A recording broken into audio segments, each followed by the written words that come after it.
Direction Marseille, nous attend en direct Benoît Payan. Bonjour, vous êtes conseiller départemental PS des Bouches-du-Rhône. Merci d'être avec nous sur France Info. La France qui dit non, est-ce que Marseille dit non également? Non, Marseille n'a pas à dire non. Marseille a 26 siècles d'histoire et elle s'honorerait à ouvrir son port à ses 58 personnes, à ses 17 enfants et à ses 18 femmes qui sont des naufragés, des gens qu'on a sauvés de la noyade. Il faut les accueillir. Quand ils poseront leurs pieds sur le sol de Marseille, qui est aussi le sol européen d'ailleurs, ils deviendront des réfugiés et on verra comment est-ce qu'on les aiguille, comment est-ce qu'on s'organise et on fera au cas par cas état de leur situation. Alors les autorités, et par la voix du gouvernement, qui affirment eh bien, que Marseille n'était pas le port le plus proche et qu'il fallait que le droit s'applique finalement en la matière. Est-ce que vous êtes d'accord avec ça, vous? Mais moi, je veux bien que le gouvernement s'amuse avec des cartes et des compas. Moi, je fais confiance au pilote de l'Aquarius qui sait parfaitement ce qu'il fait. S'il considère que Marseille est le port le plus sûr et le plus proche et le plus intéressant pour eux, alors le gouvernement doit aussi étudier la situation parce que ça tombe toujours très bien pour le gouvernement. Aucun port français n'est, d'après le gouvernement français, le bon port. Or, aujourd'hui, on voit que Malte et on voit que l'Italie ont refusé ce bateau. Moi, je ne veux pas qu'on entre dans une politique politicienne. Je ne veux pas qu'on fasse de la polémique sur cette question-là. Il ne s'agit pas de droite, il ne s'agit pas de gauche, il s'agit d'humanité. Et la question à laquelle on a à répondre, c'est qu'est-ce qu'on fait de ces gens ? Quand les gens se noient, on ne cherche pas à savoir quelle est la couleur de leur peau ou s'ils ont des papiers. On les secourt. Et ce serait notre honneur et celui de ma ville que de le faire. Benoît Payan, on va écouter Benjamin Griveaux, le porte-parole du gouvernement. C'était le 12 juin dernier, alors qu'à l'époque, l'Italie avait refusé justement d'accueillir sur ses côtes l'Aquarius avec, à l'époque, à son bord, plus de 600 migrants. Écoutez. Dans cette crise, l'Italie s'est substituée aux autorités libyennes, puisque le navire Aquarius était dans les eaux libyennes, et elle s'est substituée sans aller jusqu'au bout de la démarche. Et il y a là la preuve d'une forme de cynisme et d'une part d'irresponsabilité du gouvernement italien face à cette situation humanitaire dramatique. Benoît Payan, réaction.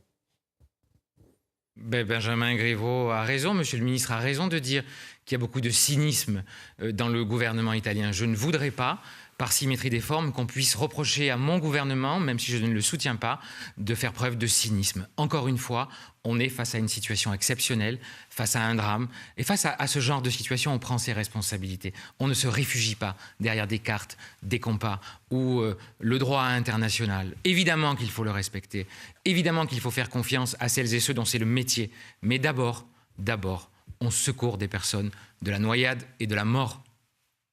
Aloïse Vimard, ces 58 migrants à bord de l'Aquarius sont maintenant en sécurité, ils sont sains et saufs.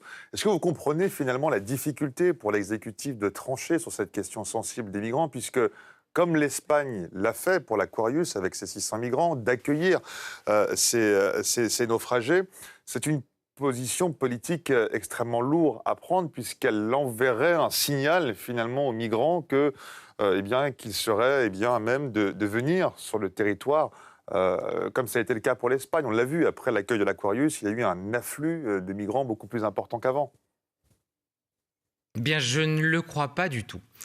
S'il y avait 1, 2, 3, 4, 5 Aquarius qui avaient réussi à sauver l'intégralité des 1000 personnes qui sont mortes en Méditerranée cette année, et qu'on les avait répartis sur le continent européen, ça correspondrait à 2 naufragés, 2 réfugiés pour la ville de Marseille, 4 réfugiés pour la ville de Paris. Mais de quoi on parle? De quoi on parle?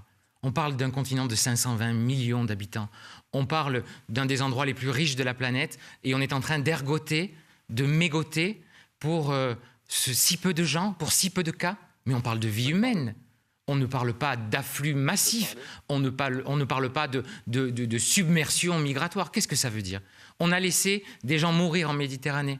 Et je vous le dis, si on les avait tous sauvés, si on avait sauvé ces 1000 personnes, ça correspondrait à 2 personnes à Marseille, 4 à Paris, 2 à Lyon. Et on n'arriverait pas, nous, 5e puissance du monde, à s'occuper de cela? Je ne le crois pas.